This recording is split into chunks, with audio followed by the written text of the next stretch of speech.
It's a pretty historic event. Maradona, Diego Maradona,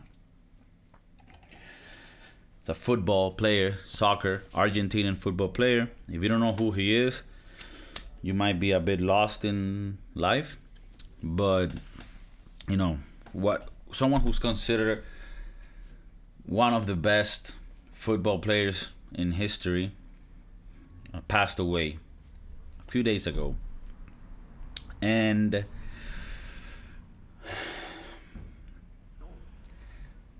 it was very interesting to see the different responses and reactions from people about this death, Normally,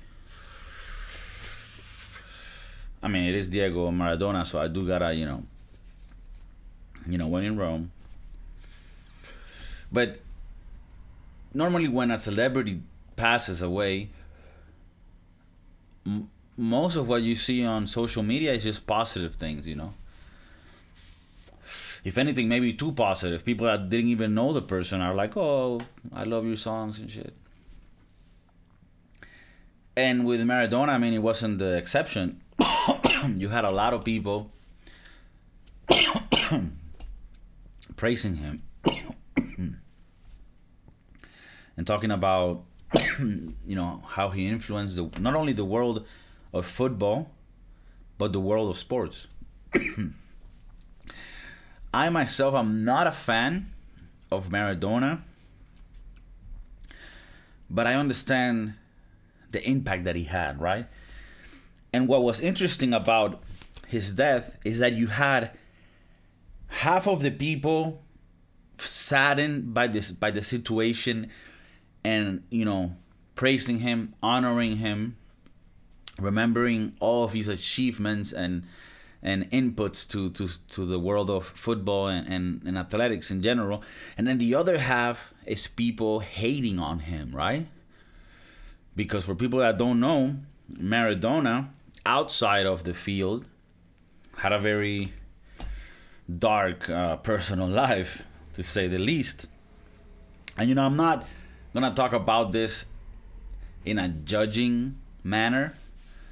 It's really, because I think everyone has skeletons in their closets. So, but I'm gonna touch on both sides because it's interesting with this one. And celebrities in general, when they pass, it's very strange what happens because you feel this connection to the person, even though you don't know them. And I'll talk about some passings that stuck on me. So with Maradona, you have so many people hating on him because, well, he was a drug addict. He was not the best with his family. From what I understand, there are news and reports that he was violent with his wife or women, that he, slept with underage girls. So, he's far from polemic situations, this guy apparently was a wild party guy. And all of this is allegedly, right? This is what you can look in the internet and see. On another note, and this is, I guess, a reason why you would say I personally would hate this guy, is that he supported the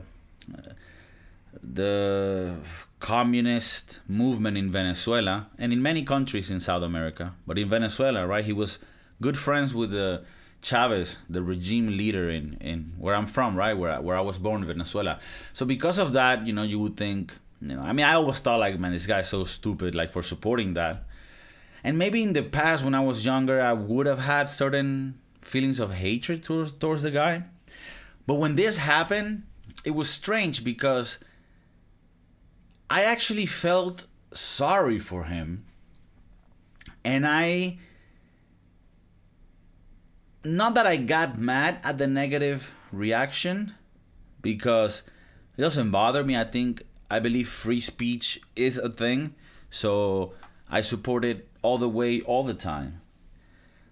But you would see a lot of people putting memes of his death, right, in a funny, negative way, and I felt like, you know what, man, I don't feel like even close to doing something like that. And again, I'm not judging people who made fun of his death and who he was in a private life. But it just felt like in that moment of death, even the shittiest of people, I feel like, should have some peace or respect. I don't know if that's the word. And I know that this is weird to say because, for example, when we talk about like someone like Hitler, if he dies, right, it's a celebration, right? Because this person killed so many people, caused so much damage to the world, that his death means that a lot of people will not die, right? So you can understand that. When Chavez died, who was the president of Venezuela for many years, corrupt, communist, populist leader that caused a lot of damage and stole all the rich from Venezuela, when he died, the people that opposed him, even including me, were happy, and at the time I was younger as well. So when you're younger, you're a bit more like aggressive towards things, right? So I was like, yeah, fuck him, he died, fuck, because that meant that it was closer for the regime to deteriorate, to fucking fall down, and for my country to be free again and have a democracy, right? So you could understand that as well. Now, with Maradona, and this again is my personal feeling, when I found out about his death and I started seeing all these memes, there were even memes of him dancing with Chavez, right? Because they used to like chill, and memes like, oh, now they're dancing in hell together or whatever. And I just think that he destroyed his life, but I don't see how he necessarily hurt anybody else. If it is true that he was with younger girls, I could see how that, they're victims that could be fucked up about it. His family that suffered through his violence, if that was something that happened, I could understand how they were. But when you talk about Chavez or Hitler, I mean, these are people that caused literally people to die, like a lot of people to die and live shitty lives. With Maradona, it's like, as much as I don't like the guy, and even in the football world, again, I didn't see him play. So he didn't really affect me much in the football world, like maybe Cristiano Ronaldo, Messi, Ronaldinho did, because of my generation. But, I don't like the guy. I never really liked the guy. And the fact that he was involved with the fucking regime in Venezuela wasn't something that I enjoyed. But even like him supporting the regime in Venezuela, I just don't think he knew what he was like really supporting. Like, you gotta understand, like, Maradona comes from a very poor place in Argentina, right? Argentina already being a place that has lived many crises, he came from like one of the poorest places in Argentina. And Argentina, I'm not gonna get into the reasons why, but it mainly has to do with Perón and Peronismo, or Peronism, which is like the belief that a president in the past, Perón, had, which was very socialist and I would say even towards communism. But they're very lefty. And not everyone in Argentina, of course, but if you come from the lower classes, then it's even more engraved in you to be left. To expect help from the government, to think that people who have money are fucking pieces of shit. So this guy coming from that, and also coming from a place where the people in power are corrupt and steal money. So I can totally understand how if you come from the hood in Argentina, you're like, yeah, fuck these motherfuckers. We need help for these people. Because that is the case. These people do need help. So I don't even think this guy really understood like why he supported the regime in Venezuela. He just thought, well, these guys are in the left. They say they want to help the people, so fuck it. Like, that seemed to be my camp. So I don't even fucking blame him for that, because I really don't think that he had the mental capacity to understand that far. You know, this was a football player, you know, that liked partying, cocaine, and women, you know. And really, I can't be judging him for that shit.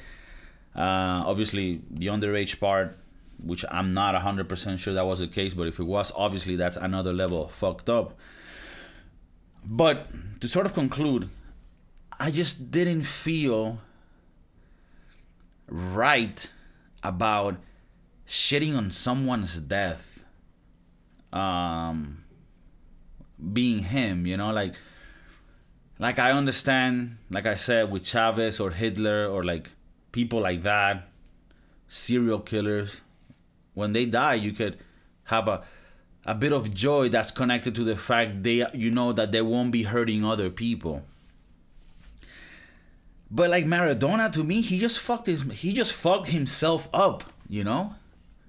So why, you know, like me, the response I had from someone that doesn't like Maradona, he died, I was just like, man, I feel sorry for him. And then that was it, man. Like, I didn't have an energy strong enough to like go and like just do some vile shit. And I know most people that are posting this stuff online, they're not doing like, I think a lot of it has to do with the effect of social media that wants people to be fucking just vicious about shit, you know? And the more impactful that you can be is like the stronger your voice is, you know?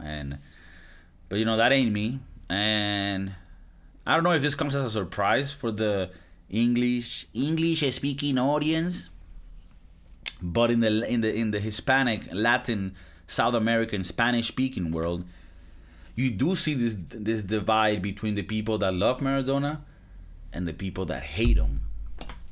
So, you know, obviously you can understand why people hate him, right? Like, there was another point on this, which was the fact that it was a huge, you know, for like the burial and the whole ceremony when someone dies, and the casket, people go see him and stuff. It was huge, like in Argentina. I mean, this was huge, the amount of people, right? And even the president, like, you know, supported this type of massive ceremony. So there were some critiques regarding like, well, there's people that are dying of, you know, what's happening in the world, and their family members cannot even be with them when they're dying, so they die alone because there's restrictions. In Argentina, they're very restrictive with the situation at the moment. But then this person dies, and because of who he was, they allow, you know, millions, well, I wouldn't say millions, but hundreds of thousands of people to go and like massively get together, right? So I do understand that part, you know, even though I was mentioning, I don't understand why you want to hate on this person that passed. I do get why people will get mad about that topic. Now, for the people that hate him and don't understand, like, how can anyone, like, you know, have this person as an idol and, you know, and love him, there are things that you also need to see on the other side. Like, this guy came from a very poor background. He achieved so much, and he made it possible for poor people in Argentina to, like, that if they played good enough football, they could fucking get out the slums, you know? He gave inspiration to so many people. And when he came back to Argentina, from what I also read, he allegedly helped a lot of people, you know? Like, in the hood. He gave back to the hood. So, you know, you can't scratch that away. Like, that's also a thing. And on the other side, and this is why it sort of becomes like not just an Argentinian idol, but a world idol. When he came to Europe, He played in Barcelona at the beginning, but he had an injury, so he didn't really do much in Barcelona. He then went to Napoli, who's is the team in Naples, and this was a team that really didn't achieve much. They were sort of towards the bottom of the roster, and then Maradona took them to the top, and they won cups. They won the league, which was, so he became like an idol in Naples. And from what they say, after Sunday's game, for Sunday to Thursday, he will go with Naples gangsters and party, and who knows what level of party. But I'm pretty sure they were pretty fun parties, But he had this lifestyle, right? Remember that south of Italy is very similar to, and this is from people that I've met. It's very similar to Latin. I mean, they are Latin too, because Latin people think Latin only sometimes relates to South Americans. Latin is all languages that originate from the Latin original language, right? And that includes France, Portugal, Spain, Italy, and believe it or not, Romania. Romanian's language, the origin is Latin. So many words in Romania are actually similar to Spanish because of that, which is a weird thing, and didn't know that until recently. But in any ways, south of Europe and south of Spain too is very much like people in South America. I wouldn't say exactly, but they're closer to, So, Diego Maradona going to Naples, I mean, it's a perfect match. He wanted to party. He was in a place that was very warm, like people-wise. I mean, it's also warm weather in the summer, but it was, I'm pretty sure it was a good party, but, maybe not the best decisions if you accumulate it for many years. But they loved them. They have statues over there. I mean, people in Naples and in southern Italy, they just love them, because of the emotions.